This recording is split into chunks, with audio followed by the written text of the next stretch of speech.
നവകേരള ബസ്സും അതുമായി ബന്ധപ്പെട്ടുള്ള വലിയ വിവാദങ്ങളുമൊക്കെ പ്രേക്ഷകർ ഓർക്കുന്നുണ്ടാകും. KSRTCയുടെ അന്തർ സംസ്ഥാന സർവീസിന് ഒരുങ്ങുകയാണ് നവകേരള ബസ്. ഗരുഡ പ്രീമിയം എന്ന പേരിൽ ഈ മാസം 5 മുതൽ കോഴിക്കോട് ബാംഗ്ലൂർ റൂട്ടിലാണ് സർവീസ് നടത്തുക. 1171 രൂപയാണ് ടിക്കറ്റ് നിരക്ക്. പല ചർച്ചകൾക്കൊടുവിലാണ് നവകേരള ബസ് KSRTCയുടെ അന്തർ സംസ്ഥാന സർവീസാക്കാൻ തീരുമാനിച്ചത്. ബസ് ബജറ്റ് ടൂറിസത്തിന്റെ ഭാഗമാക്കുമെന്നാണ് മുൻ ഗതാഗത മന്ത്രി ആന്റണി രാജു പറഞ്ഞിരുന്നത്. എന്നാൽ ഗതാഗത മന്ത്രി KB ഗണേഷ് കുമാറിൻ്റെതാണ് പുതിയ തീരുമാനം.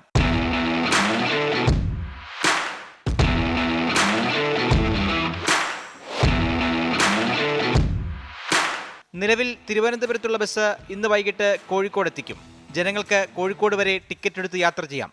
5-ാം തീയതി മുതലാണ് കോഴിക്കോട് ബാംഗ്ലൂർ സർവീസ്. പുലർച്ചെ 4-ന് പുറപ്പെട്ട് 11:35-ന് ബാംഗ്ലൂർ എത്തുന്ന തരത്തിലാണ് ക്രമീകരണം. തിരിച്ച് 2:30-ക്ക് പുറപ്പെടുന്ന ബസ് രാത്രി 10:05-ന് കോഴിക്കോടെത്തും. ഓൺലൈനായി ടിക്കറ്റുകൾ എടുക്കാം.